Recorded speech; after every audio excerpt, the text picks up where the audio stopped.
Buenos días, bienvenidos y bienvenidas a este 13º Seminario Permanente de Bienestar de las Américas, un seminario mensual llevado a cabo precisamente por la Conferencia Interamericana de Seguridad Social. El día de hoy nos complace tener la presentación nuevamente de nuestro primer informe de seguridad social y bienestar de las Américas, el cual fue presentado de manera formal el pasado mes de agosto. Sin embargo, consideramos importante replicar la reflexión en este espacio de la Casa Asís.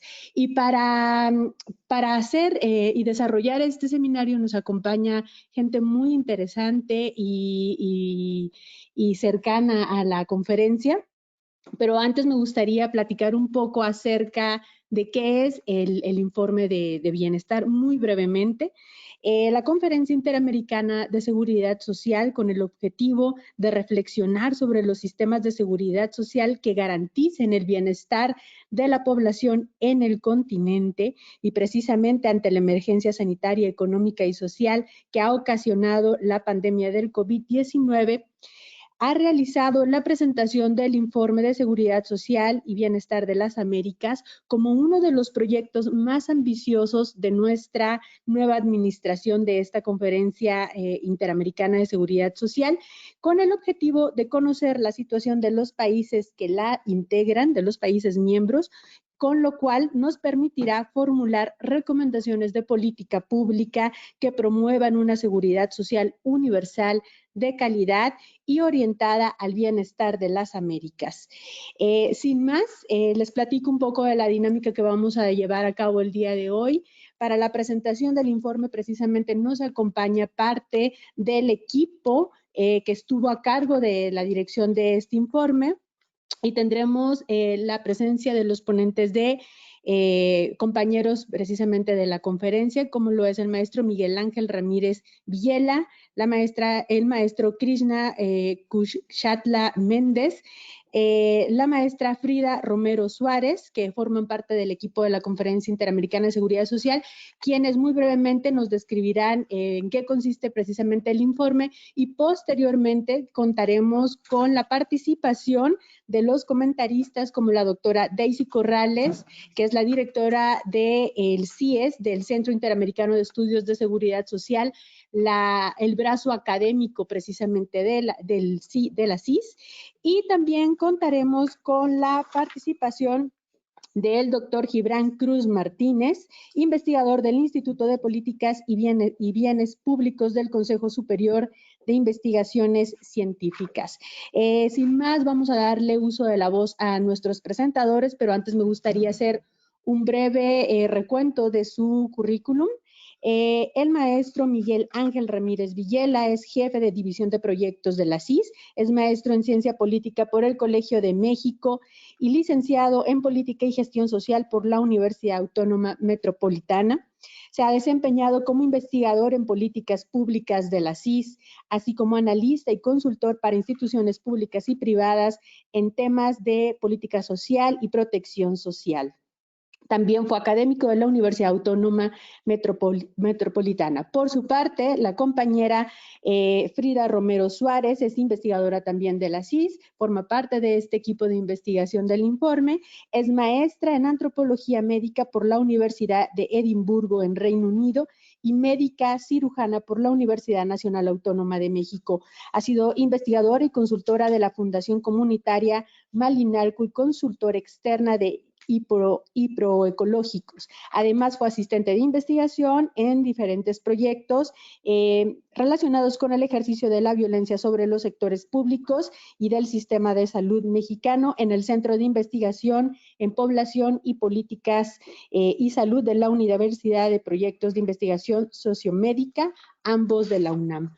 Por su parte, el compañero Krishna Kushkatla, discúlpame Krishna por mi pronunciación, es investigador de la CIS también y es maestro en estudios de población por el Colegio de la Frontera Norte, especialista en investigación en métodos cuantitativos y estadística aplicada. Se ha desempeñado como investigador y coordinador de proyectos de diversas instituciones públicas y organizaciones de la sociedad civil en temas relativos al empleo, la salud ocupacional, la educación, la seguridad pública, gobierno y datos.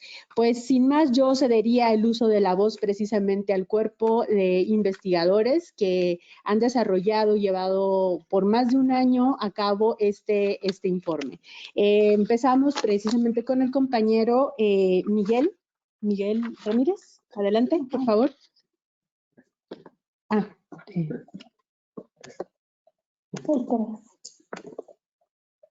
Ahí está, perfecto. Muchas gracias. Bueno, sin mayor preámbulo comenzaré y quiero empezar señalando que este informe es el resultado de un amplio trabajo colectivo y además de los compañeros que se acaban de mencionar, de Krishna y de Frida, quiero agradecer la participación de Mariela Sánchez Belmont y Yunuen Rodríguez Piña, que son investigadoras también de la Dirección Ejecutiva de Proyectos de Investigación, de Antonio Álvarez, Alejandra Torres, Ana Cecilia Sapien y Yanín Muñoz, quienes estuvieron a cargo de la edición del informe. Además, quiero agradecer de manera especial a José Antonio Hernández, que es director ejecutivo de Proyectos de Investigación, con quien tuve el gusto de coordinar la elaboración de este informe. Asimismo, quiero agradecer especialmente a Gibran Ramírez Reyes, quien desde que tomó las riendas de esta institución ha mostrado un compromiso con el bienestar de los pueblos de nuestra América y ha establecido un ambiente propicio para la investigación en la Conferencia Interamericana de Seguridad Social. Sin más, quiero comentarles que este informe es una investigación desarrollada con una metodología mixta que supuso una revisión histórica, un estudio cuantitativo comparado y, asimismo, elaboración de estudios de caso. El objetivo fue entender la situación de los sistemas de seguridad social a la luz de su historia para contribuir a la formulación de propuestas de políticas públicas que coadyuven a la garantía universal del derecho humano a la seguridad social.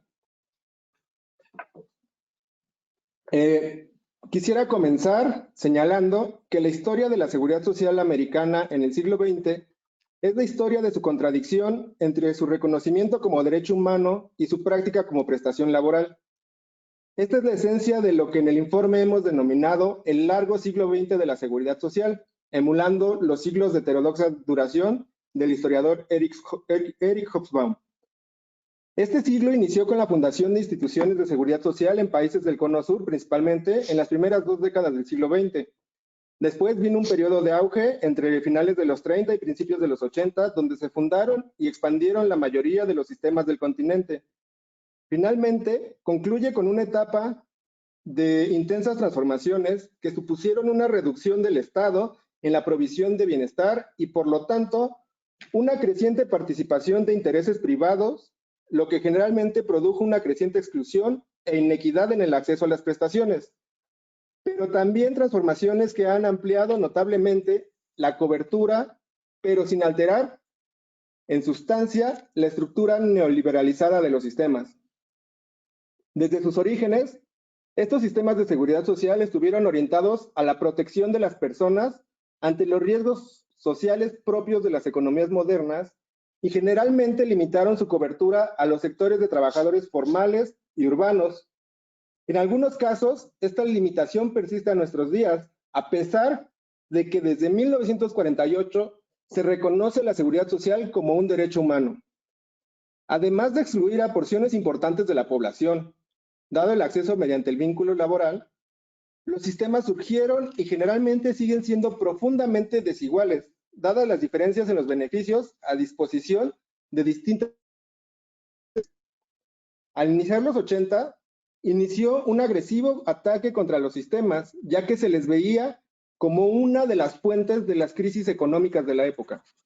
Así, se redujo el gasto público social, se descentralizaron las políticas de salud y en algunos casos las de atención a la pobreza, se privatizaron total o parcialmente los sistemas de pensiones y se instrumentaron programas focalizados y condicionados para la población en condición de pobreza que estaba excluida de la seguridad social.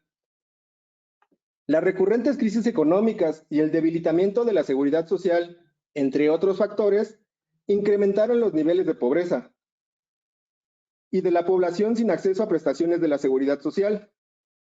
A partir de la década del 2000, se emprendieron algunas reformas para atender estos problemas, como la reversión de las privatizaciones de los sistemas de pensiones en algunos países, 5 para ser exactos, el crecimiento notable de las pensiones no contributivas, la ampliación de los servicios de salud y la creación de programas de transferencias condicionadas para familias con menores a cargo.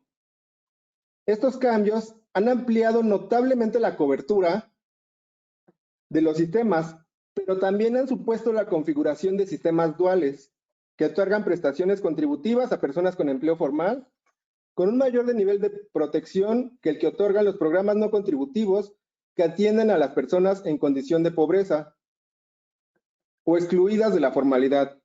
La ampliación de la cobertura, como se muestra a continuación en el estudio comparado, también produjo mejoras en la efectividad de los sistemas.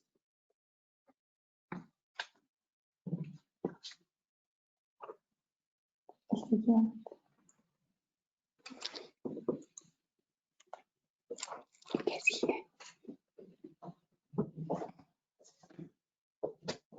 Sí, pues háblanles a las chicas, ¿no? ¿Qué tal? Entonces,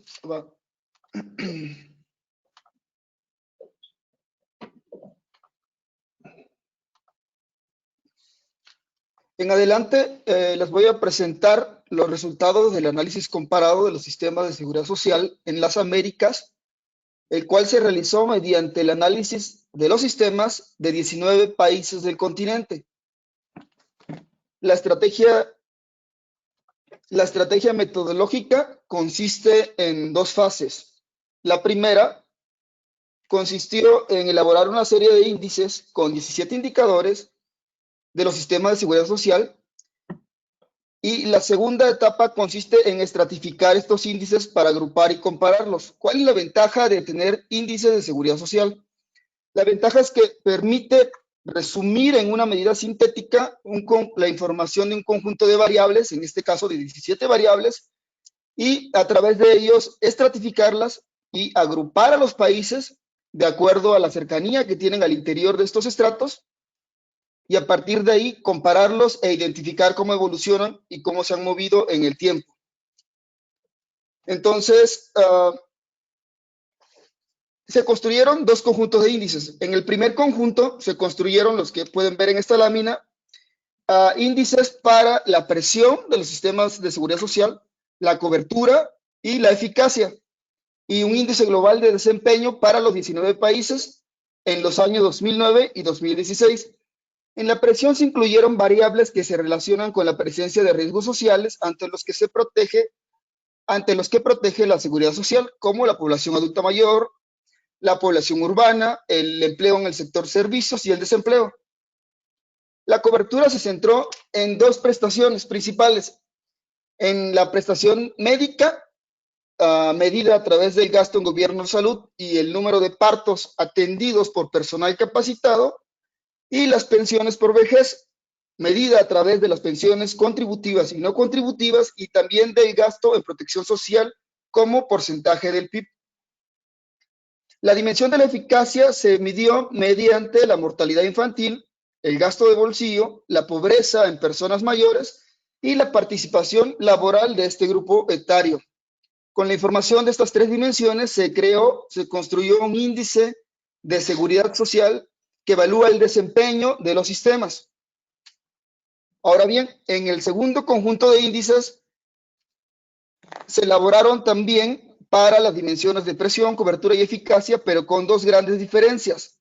La primera diferencia es que aquí se crea un índice de presión específica, un índice que da cuenta de los factores vinculados con una alta exclusión de la seguridad social, como la informalidad laboral, el trabajo no remunerado o los trabajadores familiares que contribuyen. En este sentido, la principal diferencia con el índice de presión anterior y el índice de presión específica es que el primero da cuenta de estos factores que presionan a un sistema de seguridad social actual, como lo conocemos, un sistema que tiende hacia lo contributivo, mientras que el sistema de presión específica da cuenta de estos elementos que presionan a un sistema de seguridad social con un enfoque más amplio, principalmente medido a través del nivel de informalidad que tienen los países y de la alta proporción de población rural. La segunda diferencia es que en este índice, en este conjunto de índices no se incluye Canadá y solo se realizan para el año 2016 debido a la disponibilidad de información. Ahora bien, aquí tenemos los resultados del índice de presión y de presión específica. Como pueden ver, la agrupación de los países da cuenta de que se maneja como contraparte, mientras los países que tienen mayor nivel de informalidad se agrupan con mayor alta presión en el índice de presión específica, los países con mayor desarrollo de empleo formal y con mayor población urbana son los que se ubican en la posición de alta presión. Entonces, de nuevo, cada uno tiende hacia distintos enfoques en la seguridad social. En esta lámina presentamos el índice de cobertura, el cual nos indica que en general la cobertura aumenta para todos los países entre el año 2009 y el 2016, especialmente para los países que se ubican en el estrato muy bajo y medio. Hay que recordar que el aumento se da específicamente en el gasto de gobierno en salud y en el gasto de gobierno en protección social, así como en el incremento de los partos atendidos con personal capacitado y el incremento de las pensiones por vejez. Estas pensiones aquí se incluyen contributivas y no contributivas.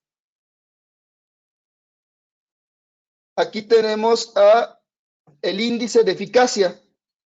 En el índice de eficacia hay un aumento en general de todos los países. En este índice cabe mencionar que se mide el efecto del gasto de bolsillo en salud, el efecto de la tasa de mortalidad infantil y de la protección al ingreso, que es la población de 65 años y más que vive en pobreza, y de la población de este grupo etario que actualmente sigue participando en el mercado de trabajo. Si bien los resultados de este índice se pueden relacionar con factores ajenos a la influencia del sistema de seguridad social, sin embargo, se utilizan como medidas aproximadas a la eficacia, en tanto que también refieren directamente a las prestaciones incluidas en el índice de cobertura.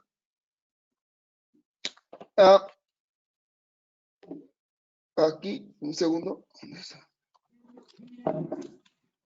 Continuamos con el índice de desempeño del sistema de seguridad social y el índice de desempeño específico. Ambos índices se construyen con la información resumida de la presión, de la cobertura y de la eficacia de los países de las Américas. En general hay cambios importantes, sin embargo, por limitaciones del tiempo no se exponen aquí. Estas tendencias generales en la evolución de los indicadores se pueden verificar en el resumen ejecutivo o en el informe extenso que está en la página de la conferencia y que, a grosso modo, los factores que presionan para ampliar los sistemas dan cuenta de un incremento en la cobertura y también de un incremento en la eficacia.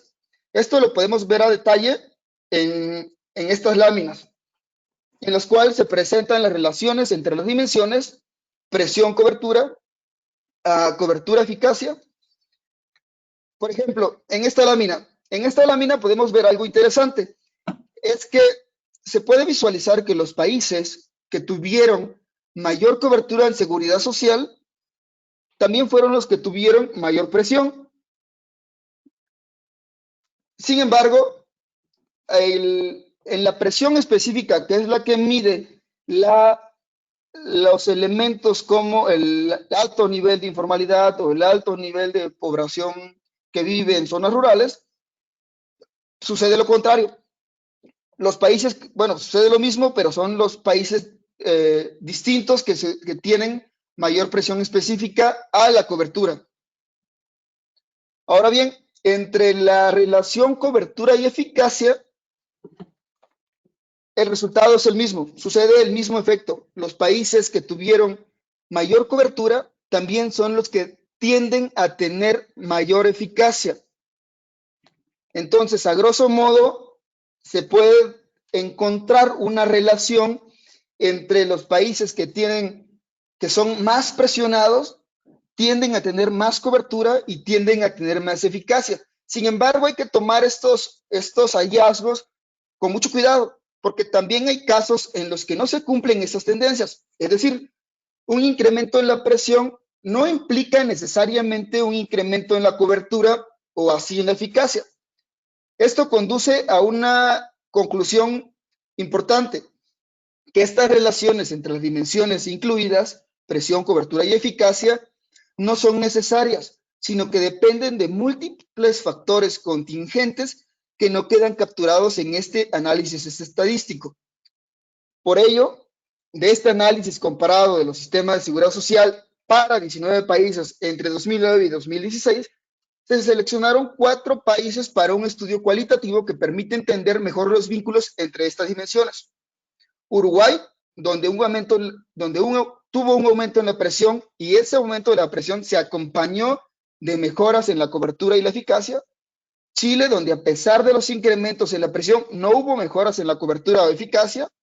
República Dominicana, donde sucedió algo similar que en Chile, y Nicaragua, donde hubo un crecimiento marginal de la presión, y se dieron además mejoras notables en la cobertura y en la eficacia, que a continuación les van a presentar.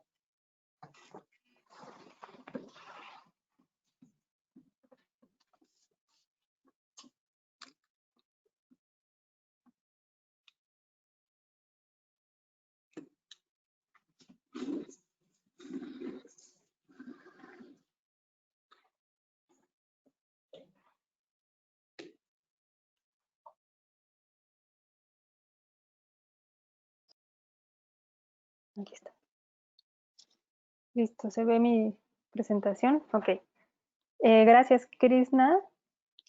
A continuación, como dijo Krishna, voy a dar un breve repaso de lo que se encontró en cada uno de los países seleccionados como casos. Empezamos por Uruguay.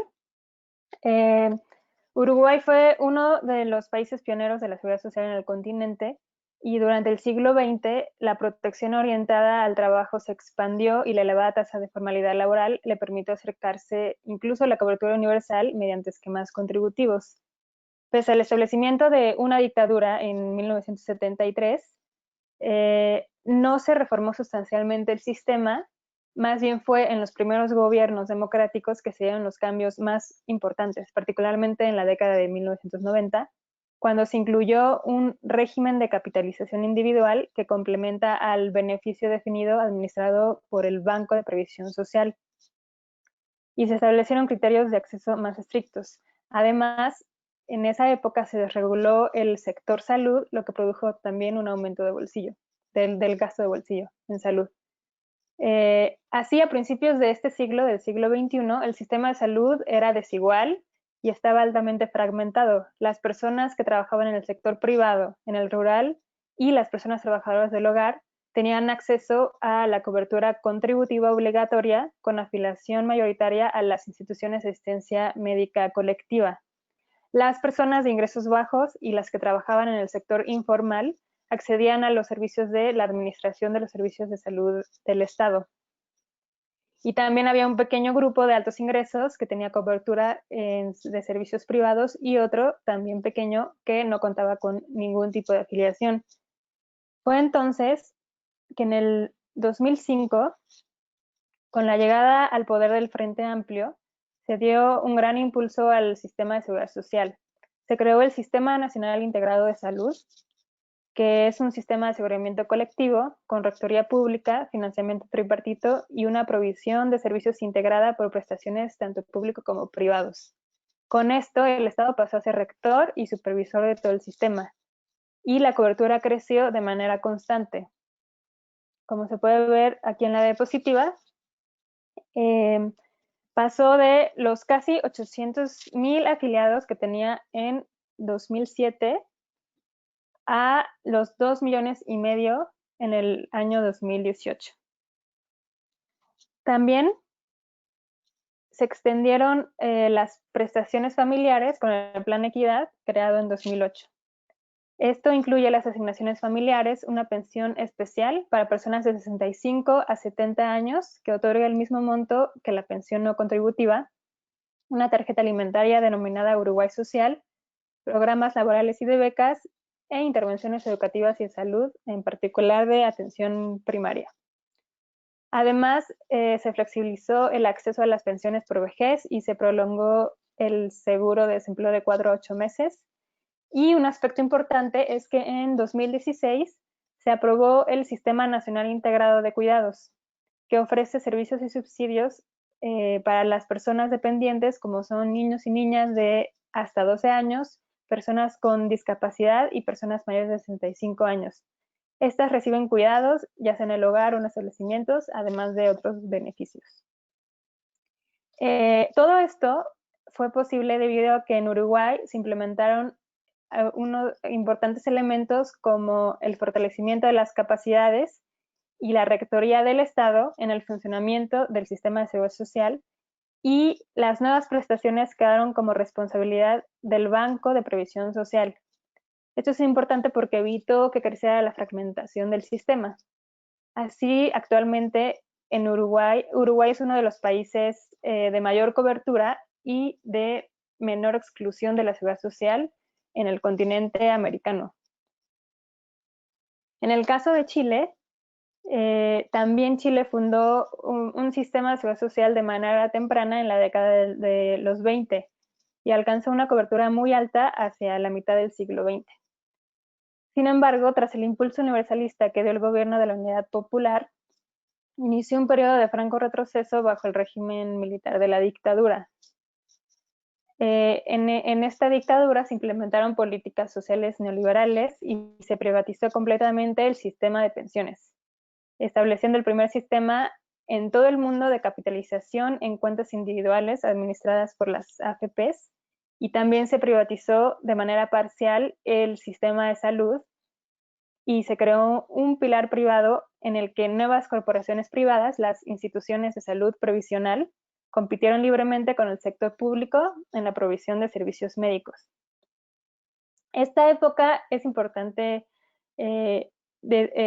anotarla porque generaron cambios y generaron grandes desigualdades, generó una reducción en la cobertura y generó un empoderamiento de intereses privados que décadas después bloquearían intentos de mejorar la equidad en el sistema de seguridad social.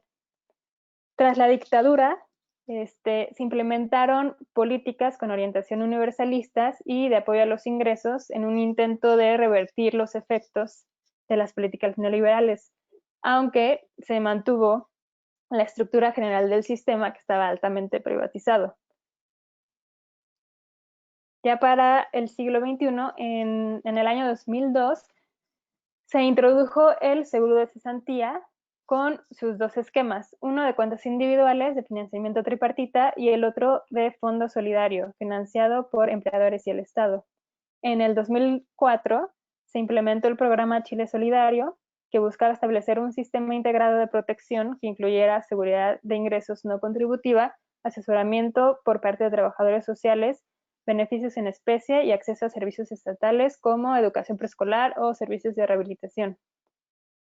En salud, en el 2005 se estableció un paquete mínimo de prestaciones, el Plan de Acceso Universal de Garantías Explícitas o el Plan AUGE, al que todas las personas deben tener acceso, y el gasto en salud ha ido en aumento, como se puede ver en la gráfica 71, en la primera, el cual llega a casi 4.5 en el año 2017.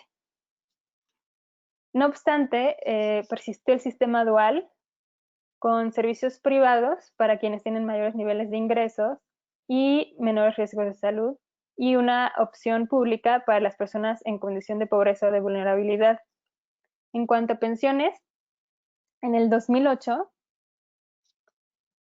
se introdujo un pilar solidario y, como se puede ver también en la segunda gráfica, A partir de ese año, del 2008, se nota un aumento hasta llegar a 85.5% de cobertura en el 2007.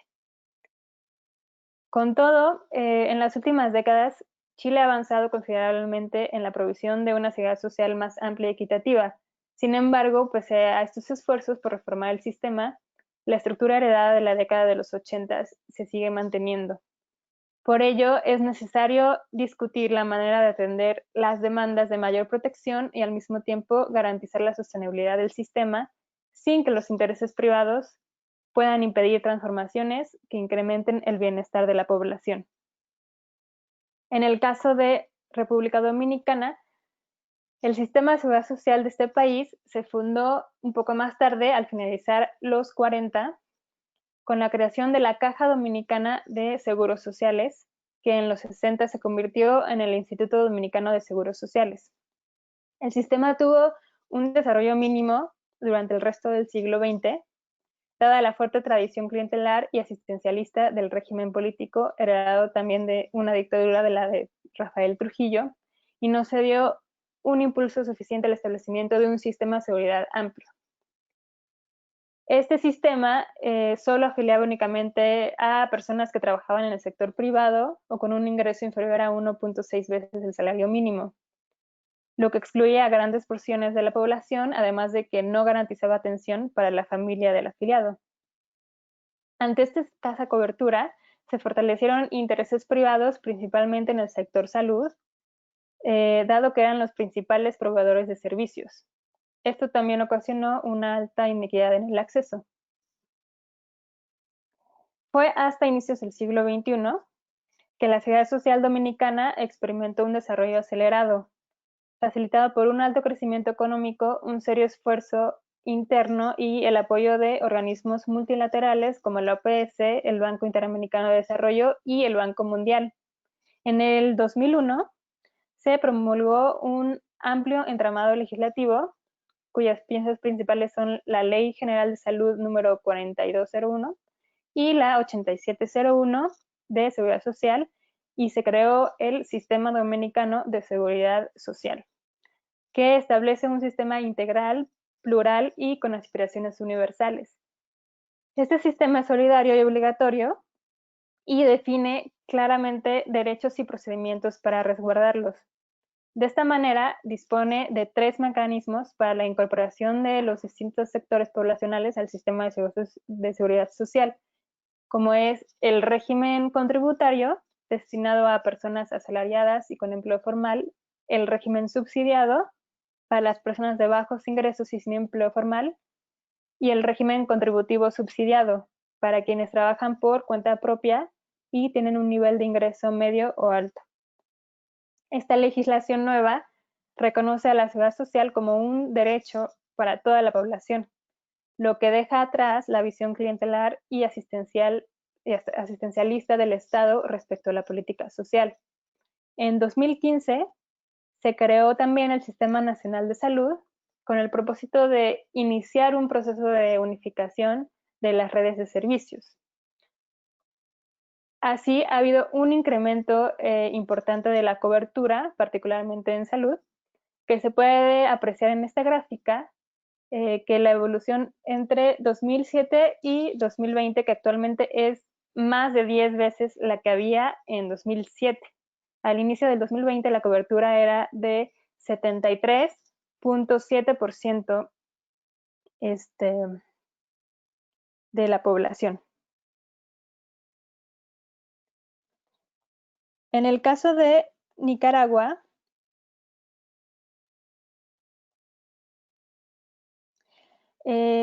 la fundación del sistema nicaragüense también se dio a mediados del siglo XX.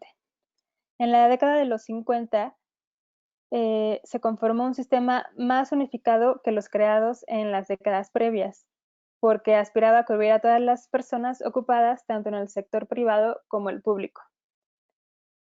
Sin embargo, la cobertura fue limitada. A fines de los años 60 solo llegó a cubrir el 20% de la población económica activa. Además, el sistema funcionaba sin bases actuariales y técnicas sólidas, pues los beneficios se otorgaban según disposiciones gubernamentales y no en función de una legislación que regulara su provisión. En el año de 1979, tras el triunfo de la Revolución Sandinista, se creó el Sistema Nacional Único de Salud, que trataba de abatir la exclusión basada en la condición laboral, y también se creó el Instituto Nicaragüense de Seguridad Social y Bienestar para proveer de prestaciones monetarias a las personas afiliadas a la seguridad social contributiva y a las personas en condición de pobreza y sin empleo formal. Tras la salida del poder del sandinismo, se impulsó una agenda neoliberal de política social. Así, con esto se eliminó el Sistema Único de Salud, se privatizó la provisión de servicios y mediante la creación de las empresas médicas previsionales, se privatizaron los servicios con la creación de estas empresas médicas previsionales. Con esto, el Instituto Nicaragüense de Seguridad Social se convirtió en un financiador de servicios que proveen principalmente organizaciones privadas, y las personas sin cobertura contributiva accedían a servicios gratuitos de menor calidad. En materia de pensiones, a pesar de la aprobación de la privatización del sistema, dicha reforma no prosperó debido a que los costos de transición eran más altos de lo estimado. En 2006, el regreso del sandinismo dio un nuevo impulso a la ampliación del sistema con un importante crecimiento del gasto público en salud, como aquí se ve en esta gráfica, que situó a Nicaragua como uno de los países que más gastan en esta materia en el continente. En esta siguiente gráfica se ve que Nicaragua está dentro de los primeros países de gasto en salud, a pesar de tener uno de los ingresos per cápita más bajos. En 2007 se crearon las clínicas médicas previsionales que proveen servicios gratuitos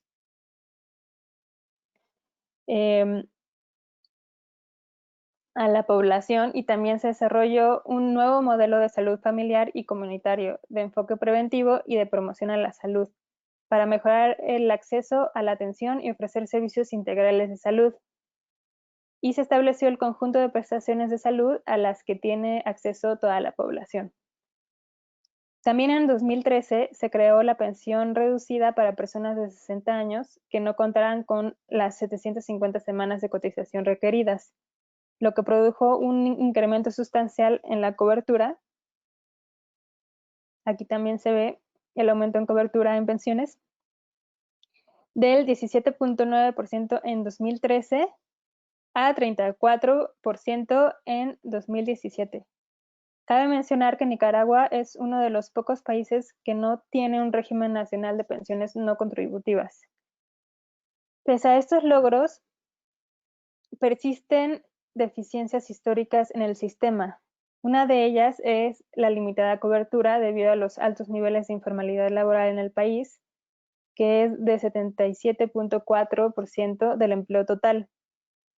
Tampoco se ha conseguido la sostenibilidad financiera del sistema, dadas las limitaciones técnicas y actuariales de muchas de las reformas impulsadas en las últimas 3 décadas. Además, históricamente hay un déficit de diálogo social para procesar los cambios mediante amplios procesos de consulta y negociación. No obstante, es notable el esfuerzo que ha hecho Nicaragua para ampliar la cobertura del sistema, y se debe seguir impulsando la incorporación de los grupos que han permanecido excluidos de la seguridad social, al tiempo también de garantizar su sostenibilidad. A continuación, le cedo la palabra a Miguel, que hablará del caso CARICOM y también dará algunas conclusiones.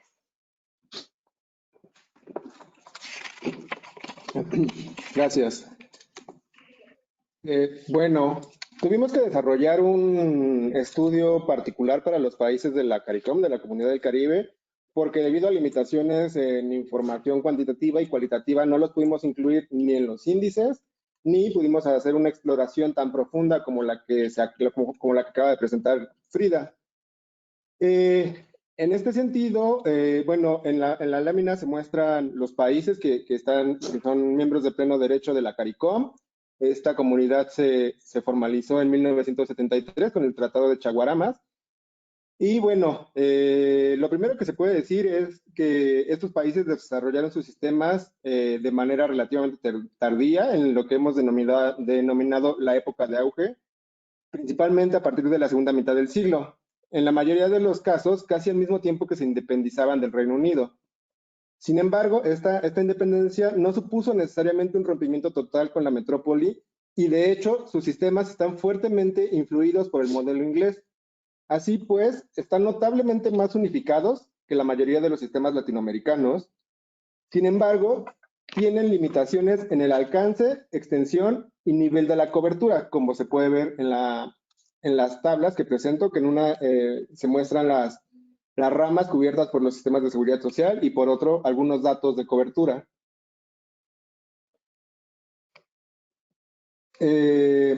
Además, la cobertura en general ronda el 50% de la población y aunque los sistemas de salud aspiran a una cobertura universal mediante un sistema unificado, ofrecen una cantidad limitada de servicios, principalmente acotada al primer nivel de atención y para acceder a los demás niveles se requieren gastos de bolsillo o la contratación de seguros privados.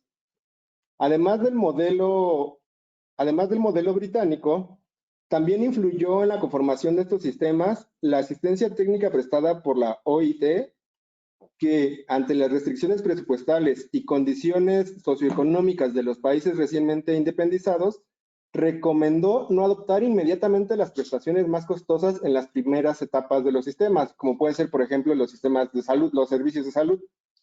También fueron importantes los postulados de las ideas desarrollistas que ponían en el centro del desarrollo a la acción estatal y sobre todo la integración regional, particularmente en la económica, lo que favoreció la adopción de un acuerdo de portabilidad de derechos en prestaciones de largo plazo como las de vejez o retiro, invalidez, incapacidad o sobrevivientes. Este acuerdo permite que una persona que cotizó en uno de los países de la CARICOM acceda a los beneficios en otro país de la misma CARICOM si cambia su lugar de residencia. En buena medida, el establecimiento de este acuerdo se debió a la creación de un mercado común en el que se permite la libre circulación de bienes, servicios, capital y capacidades. Sin embargo, pocas personas han recurrido a la protección que otorga. Por ejemplo, desde su entrada en vigor en 1997 del acuerdo de portabilidad y hasta 2015, solo se habían procesado 135 pensiones en Santa Lucía y apenas 44 personas recibían pensiones por este convenio en Dominica. Estos solo son dos datos para ejemplificar el bajo uso de este convenio. Algunas de las razones por las que hay baja cobertura en general del sistema son comunes a los países de Latinoamérica y tienen que ver con altos niveles de informalidad laboral. También tiene que ver con que hay altas tasas de cotización para las personas que trabajan de manera independiente y buscan afiliarse de forma voluntaria. Y en particular, esto también influye en el bajo uso del convenio de portabilidad, que también se han encontrado indicios de que incluso varias personas no saben de su existencia, por lo que no recurren a él. Ahora les voy a presentar algunos aprendizajes y recomendaciones que se derivan del informe. Me gustaría empezar diciendo que pese a los avances notables que hubo en las últimas 2 décadas en términos de cobertura y eficacia, persisten limitaciones y desigualdades notables en la garantía del derecho humano a la seguridad social. Peor aún, los sistemas del continente enfrentan en estos momentos un reto sin precedentes debido a la pandemia de COVID-19, la cual no solo supone amenazas a la salud de las personas, lo que requiere de una amplia cobertura de servicios sanitarios, sino que urge a proteger el ingreso de las personas ante el freno de las actividades económicas. Es probable que las necesidades que ha impuesto la pandemia impulsen cambios sustanciales de los sistemas. Como se expone en el informe, los momentos de crisis han traído cambios profundos en la seguridad social. Por ejemplo, la crisis económica internacional de 1929 impulsó la fundación de algunos sistemas en distintas partes del continente La posguerra supuso el establecimiento de estados de bienestar en Europa y, sin embargo, en los 80s, las crisis económicas implicó un ataque y una reducción sustancial de los sistemas latinoamericanos. Es decir, no es probable, es plausible considerar que la pandemia consista en un momento de coyuntura que permita avanzar hacia sistemas universales y hacia sistemas equitativos. Sin embargo, esto no es un resultado que sea necesario, sino que para conseguir este cambio se necesita de una decidida acción política en la que intervengan actores sociales, gubernamentales e internacionales que impulsen la garantía universal de este derecho humano. Para contribuir a esta meta, desde la CIS consideramos importante tener en cuenta los siguientes aprendizajes en función del informe. El primero es la necesidad de fortalecer las regulaciones y la capacidad estatal para garantizar que los intereses privados no bloqueen reformas que busquen la expansión de la cobertura o que mejoren la equidad. Esto es de vital importancia en los sistemas de pensiones o de salud, donde los proveedores privados tienen un amplio poder económico y consecuentemente político. Es importante también atender la dualidad de los sistemas de seguridad social, de tal manera que se aminore o idealmente se eliminen las desigualdades que hay en la garantía de este derecho humano. A pesar de que algunas de las reformas emprendidas, y este es el punto número 3, entre los 80 y los 90 se emprendieron supuestamente buscando la sostenibilidad de los sistemas, lo cierto es que incluso los regímenes privatizados de pensiones siguen siendo cargas fiscales notables para los estados. Es fundamental, pues, garantizar su sostenibilidad y financiamiento eficiente, pero sin que esto signifique, como sucedió hace unas décadas, mermas en los derechos y en el bienestar de las personas. En cuarto lugar, consideramos que las limitaciones de las reformas neoliberalizadoras, pero también de otros cambios previos, muchas veces se debieron a diagnósticos que eran inadecuados, que no daban cuenta de las condiciones en las que operan los sistemas del continente, como por ejemplo, y regresando a las reformas privatizadoras, no tomaron en cuenta, o parecen no haberlo hecho de manera consecuente, los altos niveles de informalidad laboral o la debilidad fiscal de los estados. En este sentido, es imprescindible que cualquier intento de reforma parta de diagnósticos certeros y adecuados. Sin embargo, y este es el quinto punto, esto último no puede conseguirse si no se cuenta con información confiable, actualizada y precisa. Como expuso Krishna y como mencioné yo para el capítulo de CARICOM, en la elaboración de este informe se encontraron deficiencias notables de información, por lo que hubo limitaciones en el análisis comparativo, tanto en términos cuantitativos como cualitativos. Así pues, es urgente que las instituciones de seguridad social, las oficinas nacionales de estadística y los organismos multilaterales emprendan más esfuerzos por obtener, sistematizar y difundir información comparable y actualizada que permita entender mejor las condiciones de los sistemas e idear maneras de garantizar universalmente el derecho a la seguridad social. En sexto lugar, hay mucho por hacer en la protección del ingreso de las personas a lo largo del ciclo de vida.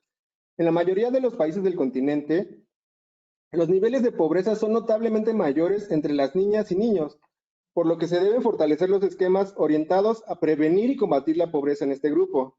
Pero también hay deficiencias importantes en la protección de los ingresos de las personas en edad de trabajar, algo que no es de extrañar si tomamos en cuenta las limitadas experiencias que tenemos de aseguramiento contra el desempleo en el continente en general.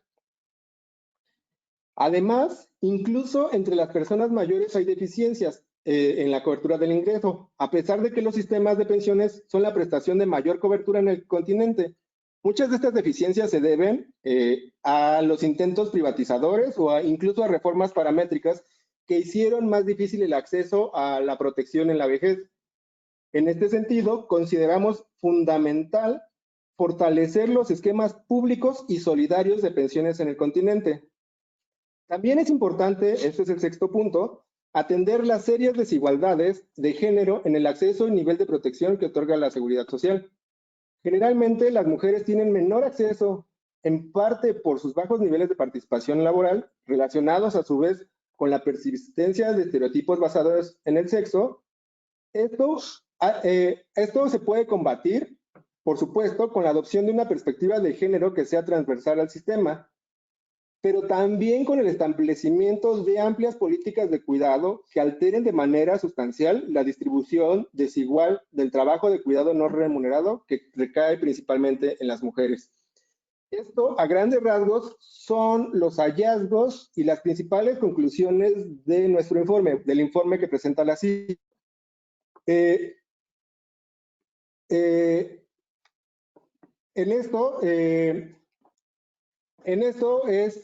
Quiero invitarles a su lectura porque es un informe bastante amplio que difícilmente podemos resumir en unos minutos y que tiene de manera muy detallada tanto los procedimientos para elaboración de los índices, los estudios de caso y en general toda la revisión histórica. Sin más, no me queda más que agradecer su asistencia y bueno, aquí concluimos la presentación.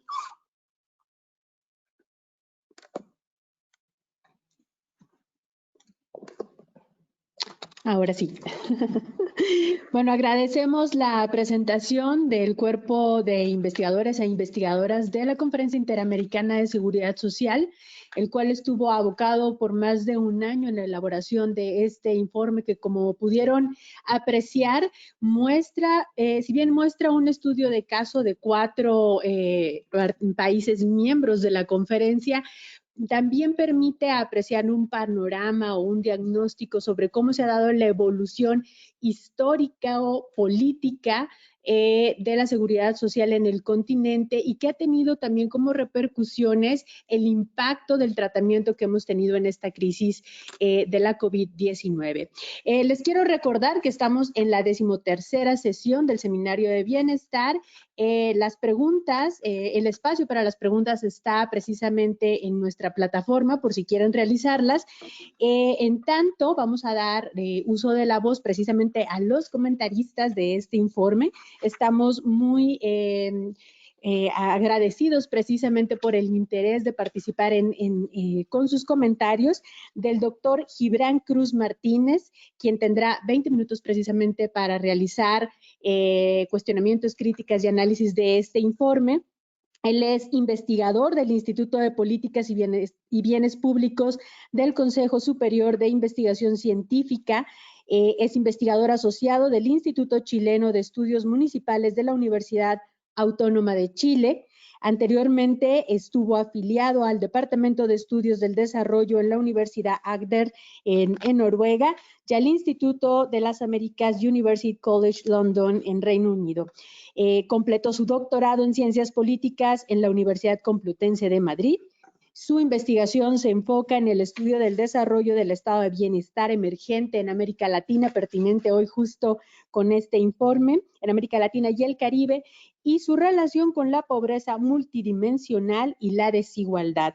Adicionalmente, sus intereses de investigación incluyen los regímenes de bienestar intranacional y los riesgos sociales en comunidades marginadas, la provisión de protección social, así como pensiones sociales en países de bajo y mediano ingreso. Sin más, damos la bienvenida también a este espacio de participación que esperamos fluya y sea constante en la conferencia al doctor Cruz Martínez. Adelante, por favor. Bueno, muchísimas gracias.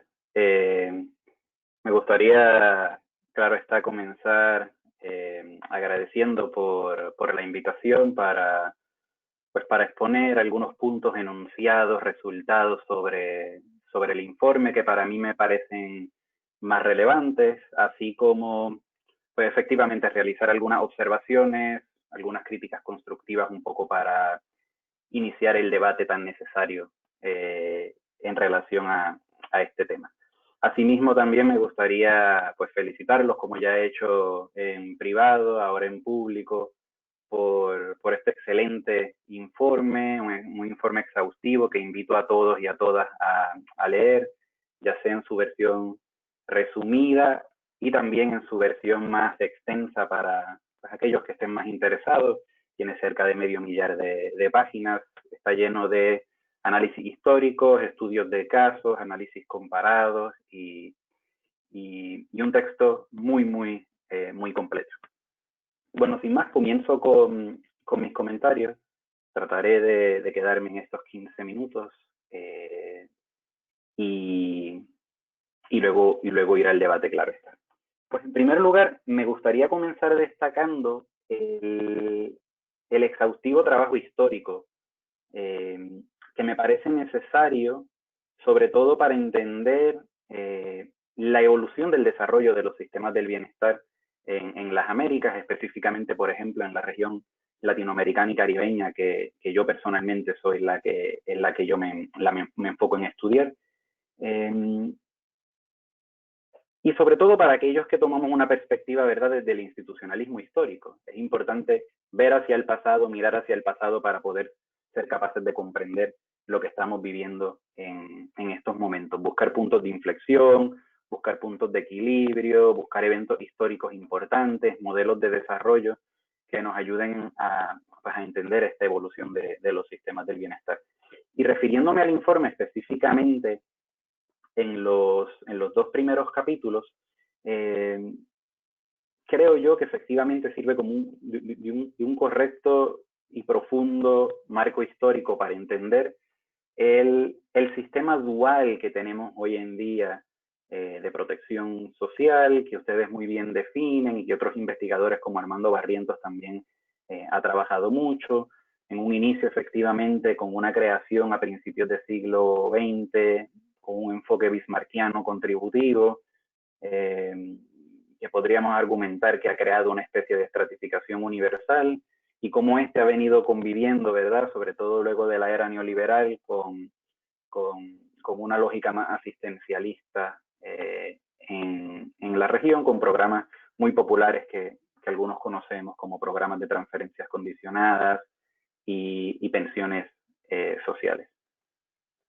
Y sobre este punto en específico, a mí me gustaría profundizar sobre el trabajo y poner en conversación quizás con su informe el trabajo de Flora y Albert, así como el que realiza Graciano y Yesoula sobre las diferentes fases del desarrollo del estado del bienestar, y sobre todo poner en conversación quizás la región de las Américas, específicamente latinoamericana y caribeña, con la región europea. Algo de esto ya Miguel nos habló en las conclusiones.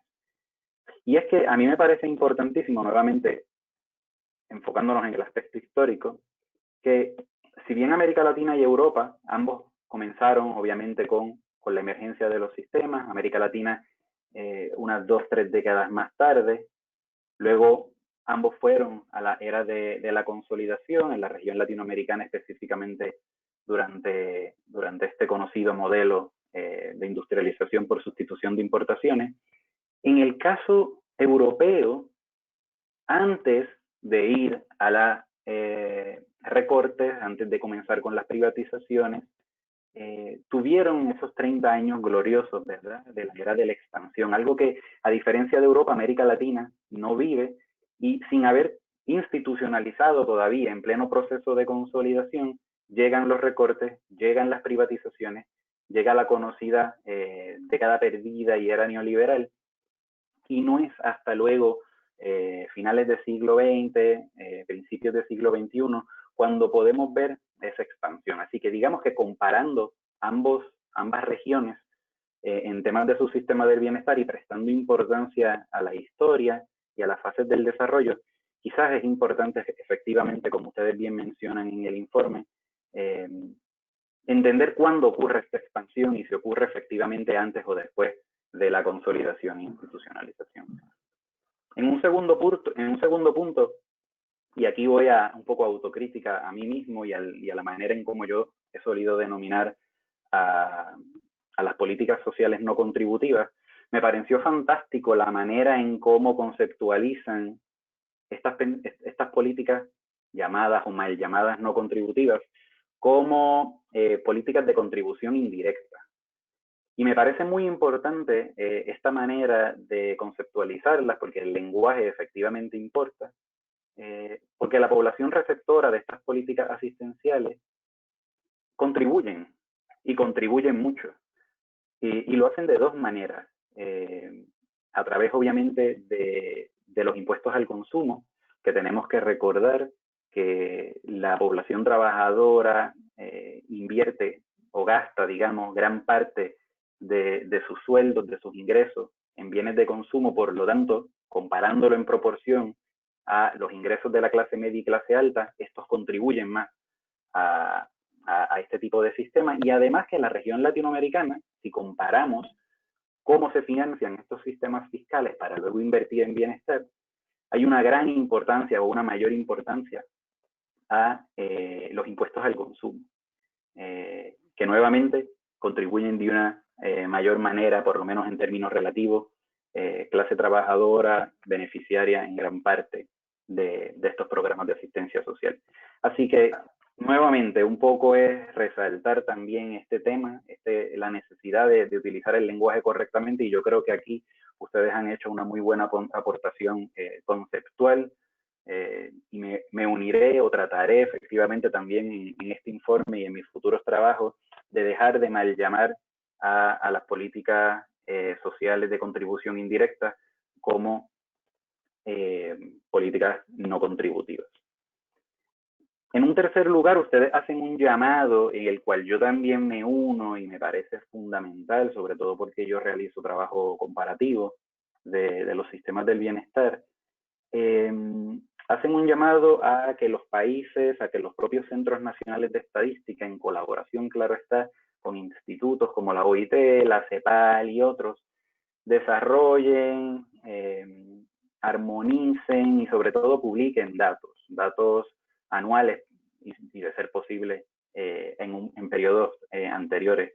Y esto es sumamente importante, ya que, como ustedes bien mencionan en el informe, si queremos incluir a países de las regiones más excluidas en temas de protección social, y con excluidas me refiero a olvidadas o a poco estudiadas, en parte Centroamérica, pero sobre todo el Caribe, obviamente necesitamos incentivar a que dispongamos de este tipo de datos, sobre todo en bases de datos comparativas, nuevamente como los de la CEPAL, la OIT, UNICEF, etcétera.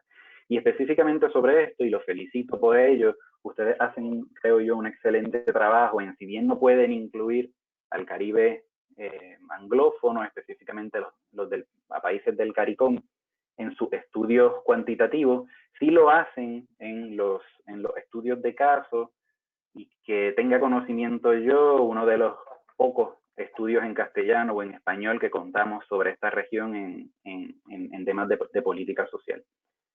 Y simplemente un poco para contribuir y para hacer una observación sobre esto, creo que también es necesario no solo hacer un llamado e incluir a los países del CARICOM, sino también no nos podemos olvidar, claro está, de los países en el Caribe que aún están más excluidos en las publicaciones sobre política social, en las bases de datos comparativas.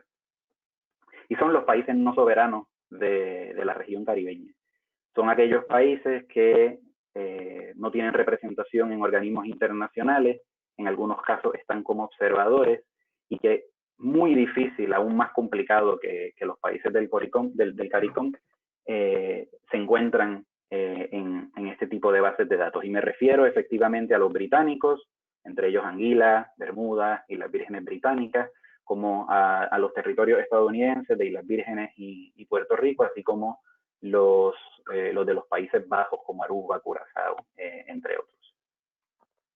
En un cuarto lugar, y aquí ya entramos en materia de universalismo, ustedes en el informe claramente destacan este gran objetivo, ¿verdad?, de promover una seguridad social universal en la región. Y sobre esto quizás me gustaría apuntar la necesidad de no solo prestar atención a la cobertura, ¿verdad? Muchas veces cuando hablamos de universalismo nos referimos o hacemos referencia solamente a cobertura universal, y en esto específicamente la expansión de la política social, la llegada de estos programas focalizados y selectivos en la era neoliberal aumentan la cantidad de personas, aumentan la cobertura que se beneficia de una manera u otra de algún tipo de política social. ¿Qué pasa? Que si vemos las otras dos patas de este triángulo del universalismo que llaman Martínez Franzoni y Sánchez Ancochea, vemos que todavía nos falta efectivamente mucho camino por recorrer, sobre todo en temas de generosidad y principalmente, diría yo, en temas de equidad de cobertura. Y es que efectivamente este sistema dual del bienestar que tenemos en nuestra región, o en este sistema dual tenemos a un grupo pequeño de personas, sector formal específicamente, teniendo o beneficiándose de unos sistemas de protección social relativamente buenos, mucho mejores, claro está, si los comparamos a los que tiene acceso gran parte de la población informal, en el sector informal, rural, desempleados, en el área de cuidado, etcétera, que si bien ahora están incluidos, si bien ahora tienen acceso a estas políticas asistenciales, todavía la calidad, las tasas de reemplazo de estas políticas dejan mucho que desear. En línea de este tema del universalismo, y yo creo que su informe desde un inicio es muy claro en ello, hace un llamado a transformar la visión de la política social y comenzar a entenderlas como derechos humanos. Y aquí yo quisiera aportar y quizás abandonar esa, voy a decir un poco, obsesión de lograr derechos de ciudadanía. Y me explico. Y cuando estamos buscando el universalismo o cuando estamos proponiendo el universalismo, nos referimos a alcanzar derechos de ciudadanía o la política social como un derecho de ciudadanía, específicamente vamos a excluir necesariamente a aquellos no ciudadanos, ¿verdad? Aquellos migrantes o sobre todo diferentes categorías de migrantes que son no nacionales, pero que residen en un país en específico, trabajan, pagan impuestos al consumo, sino también impuestos directos. Por lo tanto, me parece sumamente fundamental que abandonemos esta visión necesaria de enfocarnos en universalismo como derechos de ciudadanía y adoptemos esa propuesta que ustedes hacen en el informe de comenzar a ver la política social universal como un derecho humano. Y aquí les traigo un ejemplo de un trabajo que yo he publicado recientemente, que evalúa 30 pensiones sociales en la región latinoamericana y caribeña, que de cierta manera lo que trato de hacer es, al incluir la ciudadanía y la residencia como métodos de focalización, una de las cosas que se concluye es que efectivamente las pensiones sociales, por ejemplo, de Bolivia, de Guyana y de Surinam, que la literatura no los presenta como pensiones universales, en realidad no lo son. Y son pensiones sociales universales para ciudadanos residentes. Pero si adoptamos una perspectiva de derechos humanos, este tipo de pensiones sociales excluye diferentes categorías de migrantes y efectivamente no las podemos considerar como universales. Y sobre este mismo punto del universalismo y específicamente en el área de la equidad, trayendo el trabajo de la brasileña Potiara Pereira, creo que también es necesario que tengamos un poco de cuidado con el tema de los pisos básicos de protección social. Porque quizás esos pisos básicos de protección social son muy necesarios y efectivamente lo son en momentos de riesgo, pero debemos, creo yo, de buscar una garantía que vaya más allá de los mínimos necesarios. Escuchamos mucho y leemos mucho sobre mínimos necesarios. Y considero yo que este tipo de política debería de ser más generosas y lo suficientemente buenas y aceptables para satisfacer necesidades humanas, no solamente para garantizar un mínimo en específico. Y me quedan dos puntos muy brevemente, un poco para también traer alguna pregunta para el debate, por si no tenemos de la audiencia. Ustedes citan en el trabajo una frase de la Organización Internacional del Trabajo, donde argumentan que el año pasado los programas de transferencia condicionada cubrían alrededor del 73%, si mal no recuerdo, de las personas en pobreza y el 100% de las personas en pobreza extrema. Y personalmente, y nuevamente esto es un poco para incentivar el debate, yo creo que esto es problemático por dos razones. En primer lugar, porque las medidas de pobreza suelen utilizar como unidad de medida los hogares y no las personas. Conocemos muy poco, casi nada, de cómo se distribuyen estos ingresos dentro de los hogares. Así que me parece un poco complejo y problemático el argumentar o este argumento que tiene la OIT de decir que los programas de transferencias condicionadas cubren el 100% de las personas en pobreza extrema.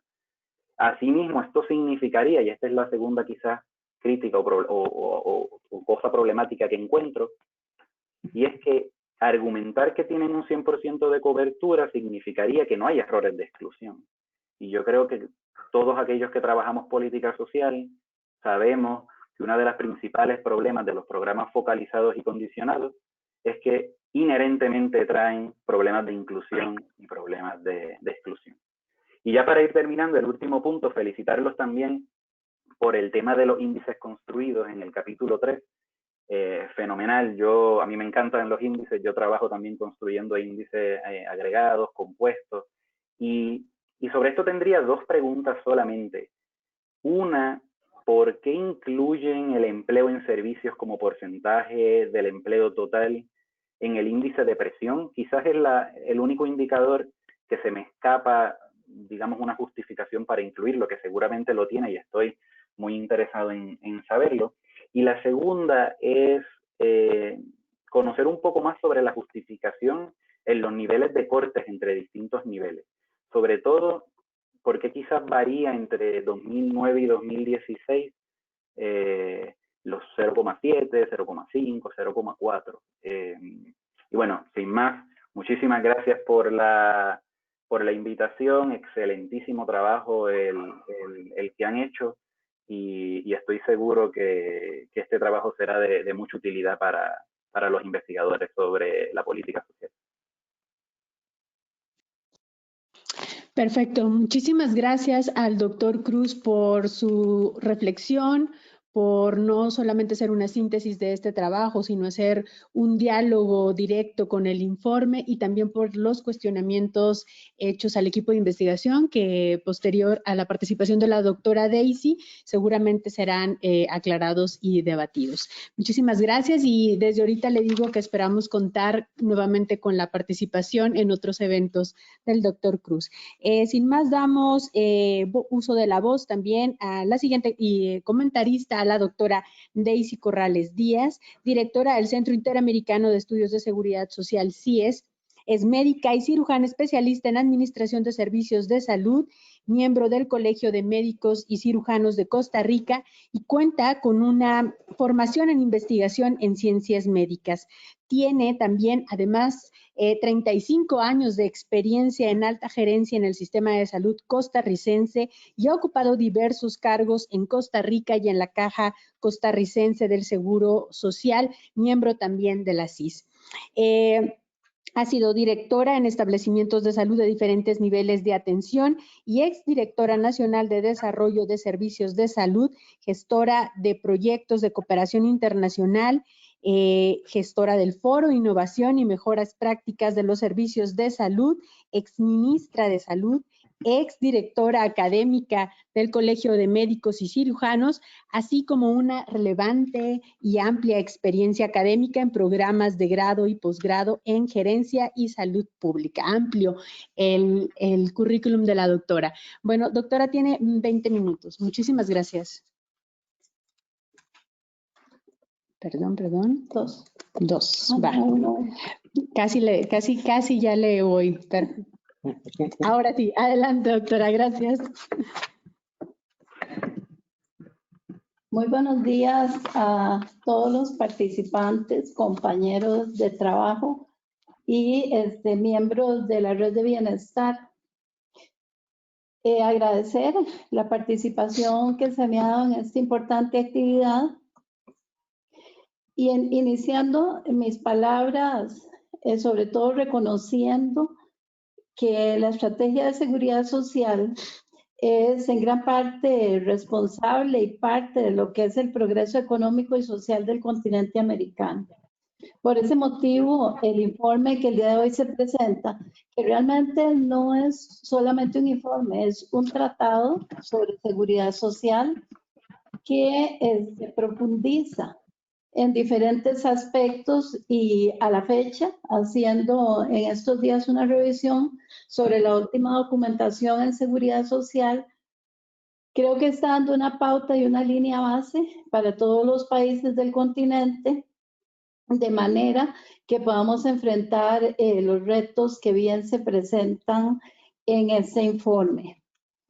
Originalmente, el objetivo de conocer la situación de los sistemas de los países que integran la región, que fue el objetivo del trabajo, fue superado debido a que se logró mediante este informe llegar a recomendaciones importantes que creo que todos los ponentes han expuesto en lo que se refiere a la generación de política pública. Las recomendaciones que se hacen a los países en los temas relevantes de la seguridad social en cuanto a la universalidad, lo que es la calidad y orientación al bienestar en las Américas, para poder garantizar la seguridad social como un derecho humano, están explícitos en este documento, del cual yo los invito a que lean. No solamente que lo lean, es un documento de estudio y es un documento que va a servir de base fundamental para otras investigaciones, sobre todo considerando que fue producido en un momento de una crisis, digamos que una crisis de salud con repercusiones económicas y sociales muy importantes y que nos está cambiando el panorama. Bien, en el marco histórico se señala que después de grandes acontecimientos globales, como ha ocurrido después de la Segunda Guerra Mundial y en otros acontecimientos de este tipo, han habido cambios en la seguridad social. Estos cambios han sido positivos, sobre todo porque durante las crisis se exponen todas las necesidades de las poblaciones y también la capacidad resolutiva de los países. Y en el tema de seguridad social, enfrentamos el concepto que ha venido evolucionando desde lo que fue una prescripción que era sobre todo una protección laboral a migrar hacia lo que es un derecho humano, que como bien nos consideraba Miguel desde el 48, está esto descrito como un derecho humano. Sin embargo, el llegar a cumplirlo como tal es complejo. Yo pienso que parte de la problemática también se da a que han existido dos ámbitos. En todo lo que es seguridad social estamos hablando en muchos casos de aseguradoras que no consideran toda la problemática de la salud pública, sino que están regidas por una serie de preceptos donde hay algunos niveles de exclusión que tenemos que romper las brechas existentes hasta la fecha. Creo que la pandemia nos ha puesto ante una situación cruda de una realidad a donde las personas requieren de los servicios de salud y de las prestaciones sociales en forma urgente, independientemente de si tienen o no tienen un seguro. Esta ya es una problemática de salud pública que refleja realmente lo que significa hablar de una cobertura universal. Cuando nosotros estamos hablando de una cobertura universal, estamos hablando de cobertura territorial, cobertura de aseguramiento, acceso a los servicios, independientemente de si son salud, pensiones o prestaciones sociales. Entonces, en ese sentido, hay brechas que por más que vimos los diferentes estudios de casos y se analizaron 19 países, existen una serie de fenómenos, sobre todo a nivel local, donde tenemos hitos importantes en la historia, donde sistemas, por ejemplo, que se desarrollaron en los primeros tiempos de la seguridad social, por cambios políticos, por problemas ideológicos, de repente sufrieron retrocesos. También estamos en una zona, sobre todo en el Caribe, zona de desastres, donde muchas veces lo que está programado y lo que está planteado ante un desastre natural queda suspendido. Esto y muchas brechas que existen de diferentes tipos sociales, económicas, culturales, hacen que los contenidos que se dan en este informe sean considerados como información de primera línea. Como les digo, nos da una línea base para seguir adelante y a la vez muy bien sustentado. Se rompieron, por ejemplo, las brechas en todo lo que es el reto metodológico de este informe. Muy importante la construcción, como mencionaron los expositores anteriores, de lo que ha sido la creación de 4 índices importantes para poder cuantificar la situación de los países y poder hacer un análisis evolutivo y a la vez pues replantear situaciones de mejora. Sobre todo es importante ver cómo el sistema arranca con todo lo que se describe en el índice de presión, donde se capturan lo que son factores demográficos, sociales, laborales, en cada uno del contexto de los países, que empujan a que exista una ampliación de la cobertura.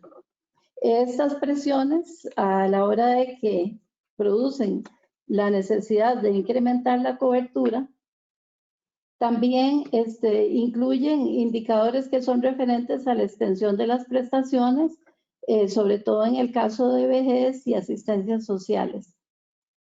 Y se ha demostrado que el indicador, el índice de eficacia, los 3 índices van respondiendo en una forma coordinada, por decir así, en la mayoría de los países y en forma positiva. De manera que a mayor presión, mayor cobertura, y a mayor cobertura se ha demostrado también que aumenta la eficacia. Todos ellos juntos mostrándonos lo que es el índice de desempeño de los sistemas de seguridad social que permitieron hacer comparativo los países, con la excepción ya comentada del caso del CARICOM, que se hizo un análisis por aparte. En todo esto es importante reconocer que en estas evoluciones, cada uno de los países, a pesar de que tienen esta diferencia en su historia y esta diferencia en los diversos factores que ejercen este tipo de presión, han tenido respuestas diferentes, pero en la mayoría de los casos las respuestas han sido positivas. Inclusive en el informe se señala un aspecto muy importante que ha sido, y esperamos que termine de ser superado en la historia que continúa de la seguridad social, que ha sido la privatización de los servicios y la segmentación de los servicios, que hace que los derechos de las personas no sean respetados en igual forma cuando hay más de un sistema dando la prestación. Dentro del informe me pareció muy atinado y muy importante todo lo que son las recomendaciones que nos dan. Definitivamente el fortalecimiento de la regulación y la rectoría estatal en la mayoría de los casos debe solventarse lo que son situaciones presentadas por intereses privados que han dividido el sistema, y el hecho de tener un sistema regulado y una fuerte rectoría puede orientar de la mejor manera lo que es los modelos de prestación de servicios y la distribución de los recursos. Definitivamente el factor de sostenibilidad financiera y la eficiencia en la gestión van de la mano y son el ritmo futuro de la seguridad social en los países, fundamentado sobre todo en lo que se hablaba muy claramente y que nosotros desde la academia también lo hemos detectado, que es la necesidad de los diagnósticos certeros. Hay una solicitud expresa de la Asamblea de la Conferencia por parte de los países en lo que es la formación y fortalecimiento de los procesos actuariales. Esta es una de las bases fundamentales para que la sostenibilidad financiera y lo que es la eficiencia de la gestión se fundamenten en una toma de decisiones basadas en la evidencia. El establecimiento de sistemas de información es un tema que se mostró desde el principio del informe, donde había una debilidad. Y aquí es importante tomar en cuenta varios aspectos, porque lo de los sistemas de información viene ligado, viene de la mano con todo lo que es el desarrollo tecnológico.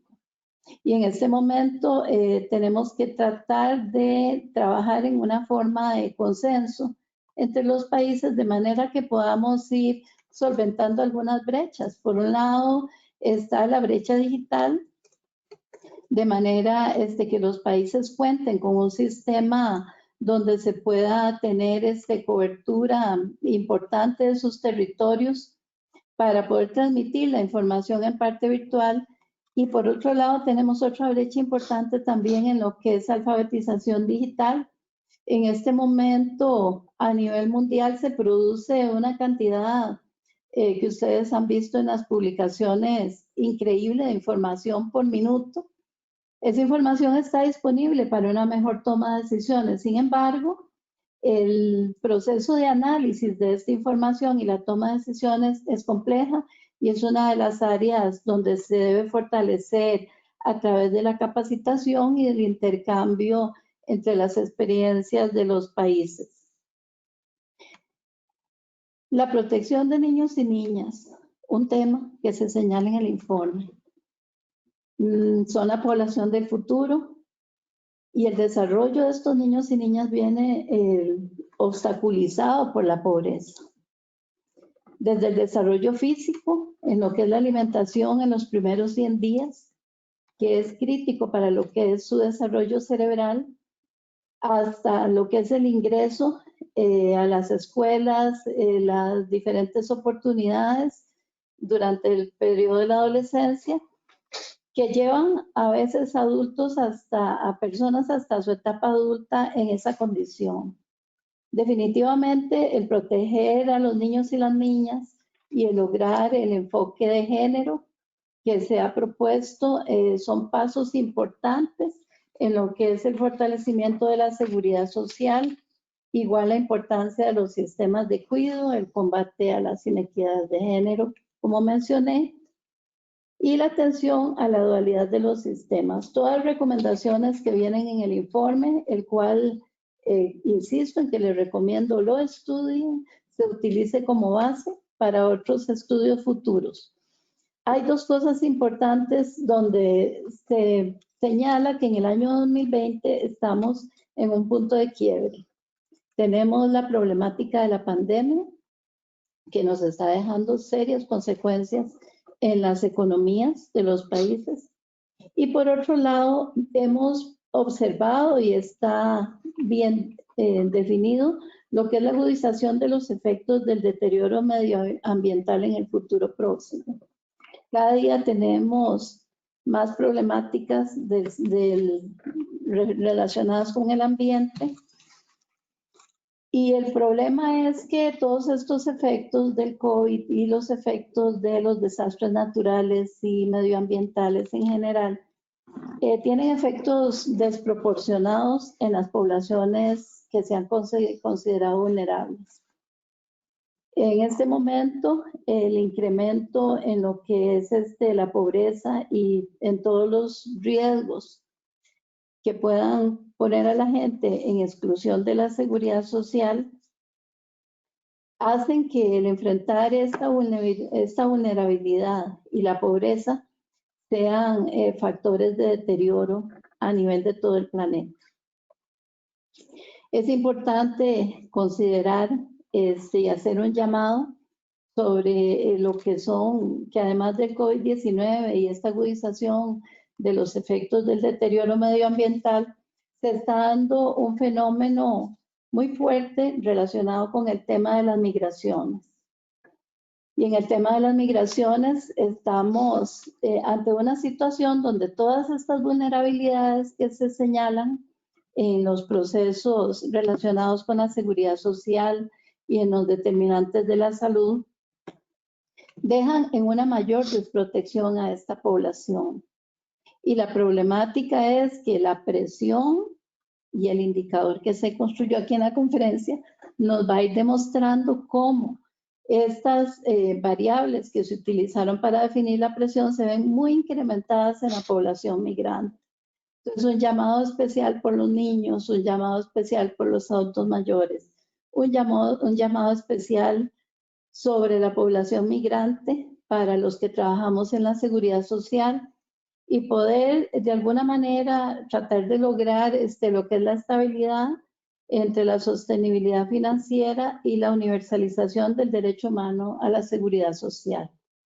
Muchas gracias por participar y aquí estamos a la orden para todo lo que tengamos que hacer en medio de este ajuste, porque viene un tiempo de trabajo muy fuerte para fortalecer la seguridad social y poder salir ante la actual crisis que estamos enfrentando. Muchas gracias.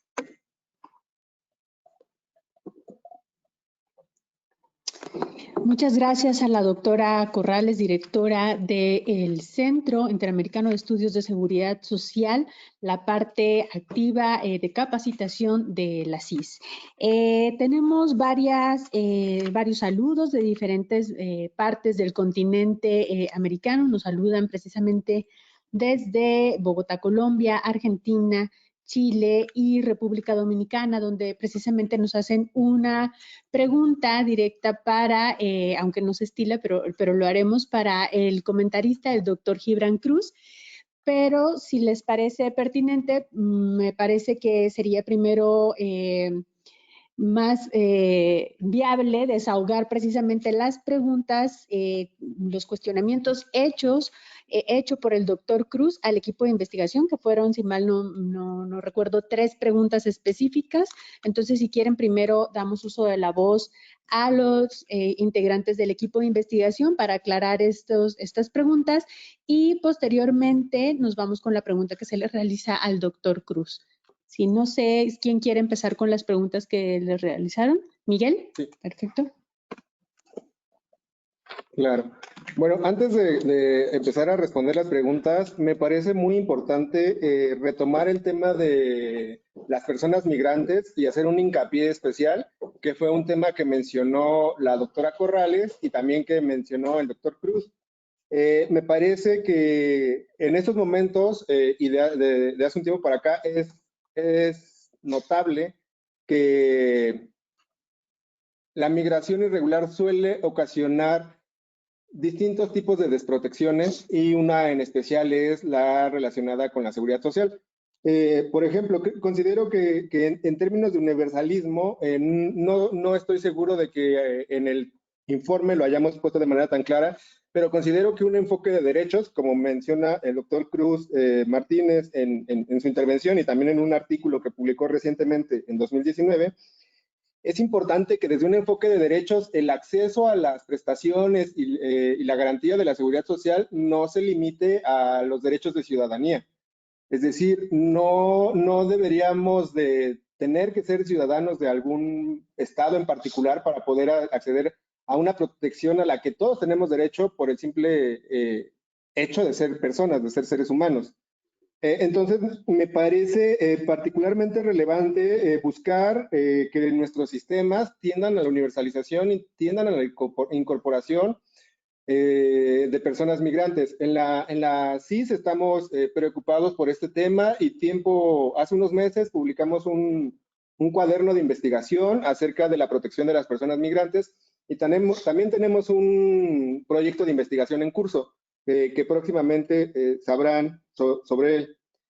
Algo que me gustaría retomar también antes de pasar a las preguntas es la mención que hizo la doctora Corrales hacia el tema de los desastres.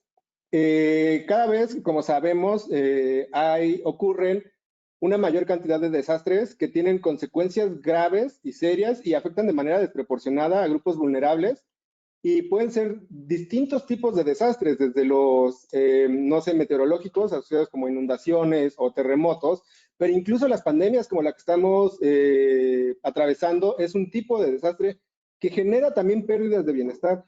Consideramos que un punto fundamental y una meta que debemos de plantear para los sistemas de seguridad social es precisamente otorgar protección ante desastres, proteger a las personas ante este tipo de riesgos Y bueno, también quiero mencionar que en eso hemos desarrollado investigación en este sentido y tenemos también un cuaderno de la doctora Verónica Zamudio que trata el tema. También estamos ahora desarrollando un protocolo para que las instituciones de seguridad social estén listas y desarrollen capacidades para gestionar los riesgos de desastres y para que puedan seguir proveyendo de bienestar y recuperar y contribuir a la recuperación de la población cuando un desastre ocurre.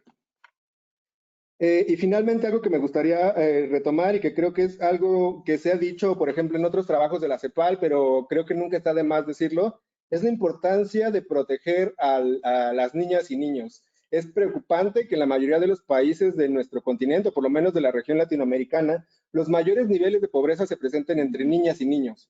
Esto puede tener serias limitaciones o serias afectaciones en su desarrollo y en sus oportunidades de inserción social y laboral. Entonces creo que es fundamental que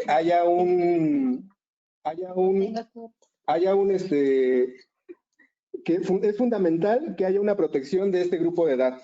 Ahora, me gustaría pasar a las preguntas. En particular, el doctor Gibran Cruz Martínez nos preguntó sobre por qué incluimos la variable del trabajo en servicios en el índice de presión. Esto tiene que ver con las limitaciones en la información. Ciertamente, por ejemplo, en la conferencia hay 34 países afiliados, poco más de 34 países afiliados.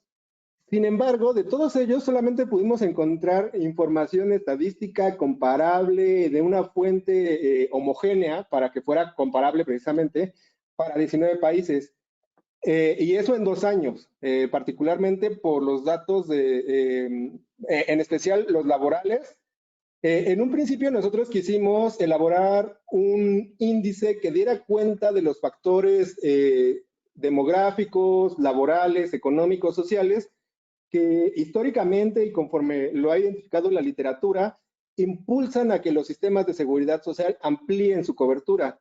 Esto no quiere decir, no estamos en este índice midiendo, por ejemplo, la presión política que podrían ejercer unos digamos, actores políticos como los sindicatos u otro tipo de fuerzas. Esto es más bien fuerzas estructurales que han sido identificadas por corrientes teóricas establecidas ya de tiempo atrás, que impulsan, que están relacionadas estadísticamente, por lo menos, con la ampliación y con el establecimiento de sistemas de seguridad social. En un principio nosotros quisimos incluir factores que sabemos que afectan principalmente a los países americanos, como la informalidad laboral. Sin embargo, hay una seria limitación de datos disponibles sobre informalidad laboral. Una de las mejores fuentes que encontramos es la publicación de la OIT sobre mujeres y hombres en la economía informal, que tiene 3 ediciones. Sin embargo, esto no nos dio para elaborar series que nos permitieran ir más allá de 2 años, incluso de un solo año, perdón. Por ejemplo, para Estados Unidos solamente hay un dato, que es el de 2000, el que utilizamos para 2016, y para Canadá no hay. También en esa misma serie no hay para Uruguay más que uno. Entonces, tratamos de llegar de manera, dar una vuelta, por decirlo así, obtener una variable proxy para acercarnos a esa presencia de trabajo un poco más asociado a lo informal.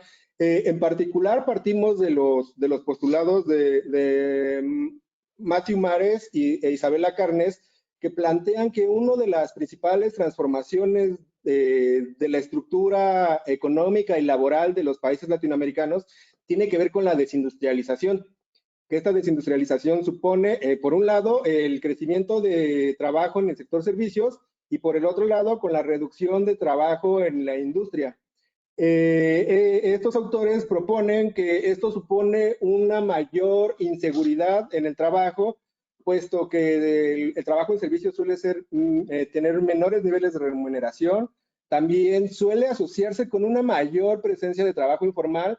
Y cuando hicimos las pruebas estadísticas propias del análisis de componentes principales, que establecen ciertas reglas, como por ejemplo que las variables vayan todas en un mismo sentido y que tengan ciertos niveles de correlación, nos dimos cuenta que la que se correlacionaba positivamente e iba en la misma dirección con la población urbana, con la población adulta mayor y con los niveles de desempleo, era el empleo en servicios. Entonces, esta selección se fundamenta tanto en el cuerpo teórico como con las mismas pruebas del análisis de componentes principales. Respecto a los estratos y a los puntos de corte, puedo adelantar que esto se debe a la técnica de estratificación, pero el especialista en estos temas y que fue una parte fundamental para la elaboración de los índices es Krishna Kushkatla, que le cedo la palabra para que él atienda de manera más puntual esta pregunta. Claro, sí, por supuesto. Como mencionó Miguel, mostrar mi pantalla. Como mencionó Miguel, la técnica de estratificación de Dallenius y Hodges, pues te permite clasificar. Hay diversas técnicas para realizar esto, agrupar en estratos a los países con respecto de cualquier vector o variable.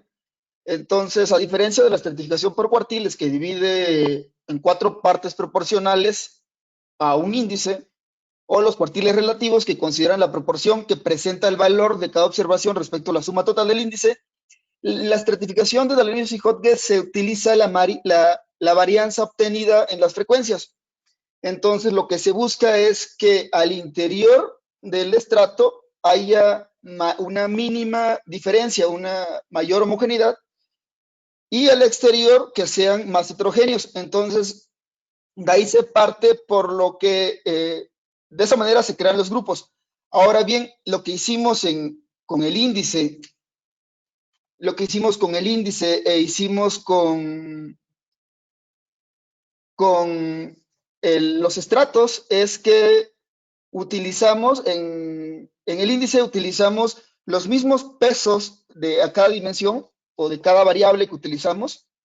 Los mismos pesos del 2016 lo utilizamos en el 2009 con la finalidad de tener comparabilidad entre ellos, entre el 2009 y 2016.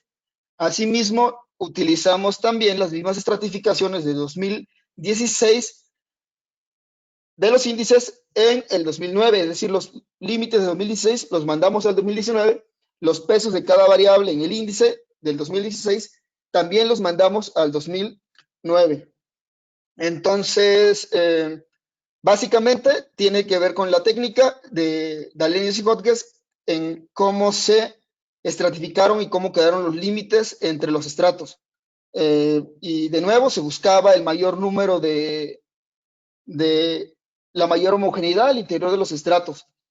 Lo que subyace a esto es una revisión previa que hicimos, tanto de la literatura primero, por el número de estratos, que hay una discusión cómo elegimos el número indicado de grupos, de estratos o de clústeres. Entonces, la literatura nos mostraba 3 o 4 estratos en diversas investigaciones. Además, los análisis de clústeres, que ya el algoritmo, a través de cualquier método, K-medias o entre otros, te define entre 3 y 4 clústeres. De esa manera, como en general los países de las Américas, Latinoamérica principalmente, ya hay investigaciones que hacían 3 clústeres con ellos, pero como nosotros agregamos Estados Unidos y Canadá, decidimos plantear 4 grupos y de acuerdo con la técnica de Dallenius y Hodges, dividir esos 4 grupos, dividir todo los 19 países en 4 estratos. Gracias.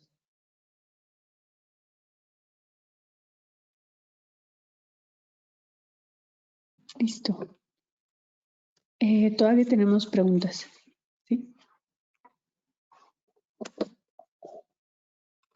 Bueno, agradecemos la participación y las respuestas de parte del equipo de investigación. Ya estamos justo ya en el límite del cierre de nuestro seminario, sin embargo, me gustaría hacer algunas referencias de 2 preguntas que nos llegaron más. Una de ellas para el equipo de investigación, precisamente la primera de ellas es, ¿las prestaciones sociales son únicamente en materia de salud o sanitarias? ¿Nos pueden hablar más sobre esto? Y la segunda es, ¿Cómo se puede considerar el caso de México, que tiene un alto índice de trabajadores informales? No sé si nos los pudieran contestar el equipo de investigación brevemente. Sí, en los índices decidimos utilizar únicamente 2 prestaciones, dadas las limitaciones que les comento de información. Como sabemos, hay 9 ramas de la seguridad social, sin embargo, las más antiguas, las más amplias, las que tienen mayor cobertura, incluso las que dan cuenta del grueso del gasto, son las pensiones. Entonces decidimos utilizar estos 2 elementos como proxy del sistema en conjunto, y el análisis detallado del resto de las ramas, como pueden ser seguro de desempleo, prestaciones monetarias por enfermedad, por maternidad, en fin, prestaciones familiares, las hicimos en los estudios de caso. Entonces, en los índices, por parsimonia, decidimos utilizar la menor cantidad posible de variables, con la mayor cantidad posible de países, para tener resultados significativamente, estadísticos significativos. Y eso después ya el análisis detallado de cada una de las prestaciones nos concentramos en los estudios de caso. Entonces, si revisan los estudios de caso, ahí tratamos de hacer un análisis detallado de cada una de las prestaciones, la cobertura y en general los niveles de protección. Y la segunda, el caso de México es complicado, es complicado. El caso de México, en investigaciones históricas a principios del siglo XX, se le ubicaba, como recuerdan, Krishna habló de 3 grupos. Regularmente en los estudios comparados se ubican 3 grupos según la clasificación de los sistemas, desde el estudio pionero de Carmelo Mesa Lago, pasando por los estudios de Martínez Franzoni o del mismo de Fernando Filgueira. Se suelen identificar 3 casos. México estaba en uno de los casos intermedios. Sin embargo, dado a la aplicación de un programa ultraliberal, nos hemos rezagado bastante, En algún momento se nos comparaba, por ejemplo, con Brasil. Sin embargo, Brasil, con la aplicación del Sistema Único de Salud, con el beneficio de prestación continuada, que es la pensión contributiva que tiene una amplia cobertura, y con muchos cambios más asociados, particularmente con la llegada de los gobiernos del Partido del Trabajo, avanzaron de manera notable. Sin embargo, en México, con 40 años de aplicación de programas neoliberales, creció la pobreza en términos absolutos hay que decirlo. En términos relativos han presentado ciertas reducciones, aunque puede variar según el método de medición de la pobreza. Entonces, México lamentablemente está en un lugar en el que no corresponde ni con su nivel de desarrollo, porque tiene un ingreso per cápita alto en comparación con otros países. Sin embargo, malas elecciones y una política deliberada por precarización laboral ha llevado a esta condición. Sin embargo, y eso es algo que hay que resaltar, desde 2018 hay avances notables, hay un compromiso notable y destacable por mejorar el sistema de seguridad social. En particular, me quiero referir, por ejemplo, al establecimiento de una pensión universal para personas mayores. Los gobiernos anteriores habían establecido programas focalizados y con bajos niveles de prestación. Ahora es un derecho constitucional.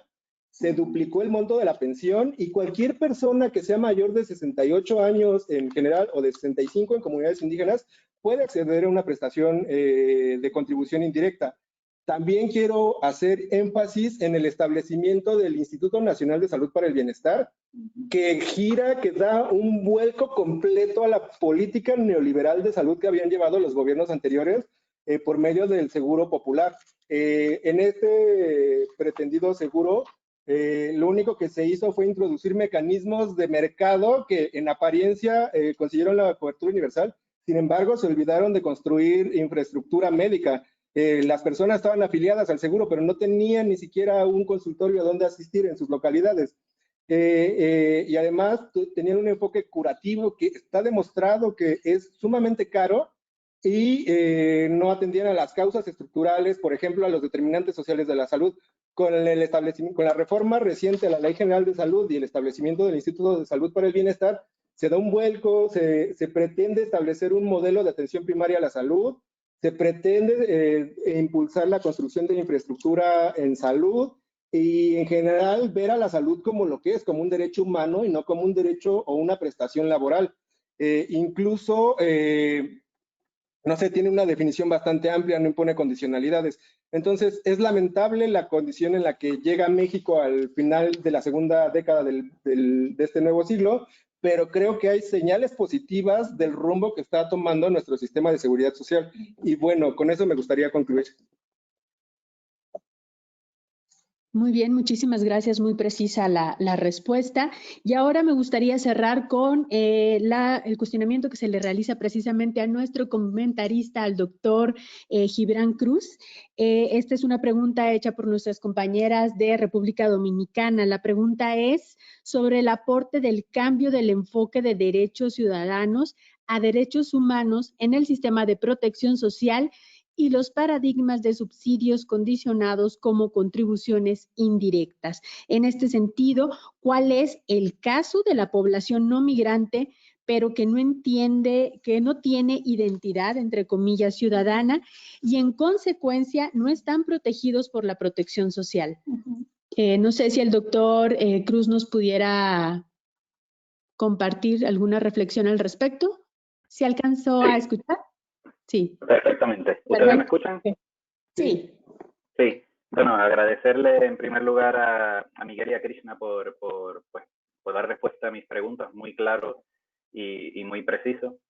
Tengo mucho interés, así que pues luego le escribiré en privado para continuar el diálogo, y agradecerle también a la compañera de la República Dominicana, si mal no recuerdo, por la pregunta. Muy brevemente, porque sé que estamos fuera de tiempo. Mi argumento principal iba al siguiente: si estudiamos, digamos, la política social, suele haber un énfasis muy importante, así tradicionalmente lo ha habido, a esta idea de garantizar derechos de ciudadanía. Y con esto me refiero a que toda persona ciudadana del país donde reside tenga derecho a una serie de beneficios: pensiones, políticas asistenciales, etc. Y como bien se argumenta en el informe, y como yo y otros investigadores que tratamos de unir la política social, digamos, con la migración, lo que tratamos de decir es que si nos mantenemos en esa perspectiva, necesariamente estamos excluyendo a los que el Estado no considera como ciudadanos. Y te pongo un ejemplo. Yo soy migrante, resido en España. Si ahora mismo aquí en España hay una política social, sea de seguridad social o asistencial, que tenga una medida de focalización que discrimine entre ciudadanos y no ciudadanos, aunque yo tengo un trabajo formal, contribuyo con impuestos directos, indirectos, pago mi renta, etcétera, etcétera, simplemente por el hecho de ser no nacional o ser migrante, se me excluye de este tipo de políticas. Y ahí, en línea a lo que yo argumentaba, que las políticas asistenciales, las pensiones sociales, que son específicamente las que yo trabajo, pero también los programas de transferencias condicionadas, debemos de tener cuidado, porque necesariamente con esta línea de ciudadanía excluimos a diferentes categorías de migrantes. No a todos los migrantes, pero sí a diferentes categorías de migrantes, y como bien se detalla en el informe, si queremos y anhelamos efectivamente unas políticas sociales universales, pues tenemos que incluir a todos y no excluir a algunos, sea por razón de ciudadanía u otra. No sé si di respuesta a la pregunta, pero si no, bueno, con gusto me puede escribir y yo con gusto continuamos la conversación.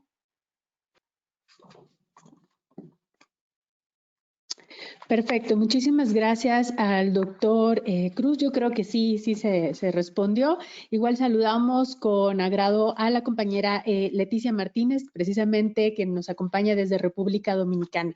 Y sin más, pues damos cierre a esta jornada, a este 13º seminario de bienestar en las Américas, en donde tuvimos la oportunidad de presentar y reflexionar sobre precisamente el informe de bienestar. Me gustaría nuevamente agradecer la participación participación de los comentaristas que nos han acompañado el día de hoy y nada más hacer unos breves anuncios. El primero de ellos es que este seminario se realiza de forma mensual, así que los invitamos a estar atentos a nuestras actividades y a nuestros anuncios para la próxima programación del evento, del seminario, y también comentarles que la próxima semana llevaremos a cabo nuestro foro de pensiones a nivel regional, también para que estén atentos a nuestras redes sociales.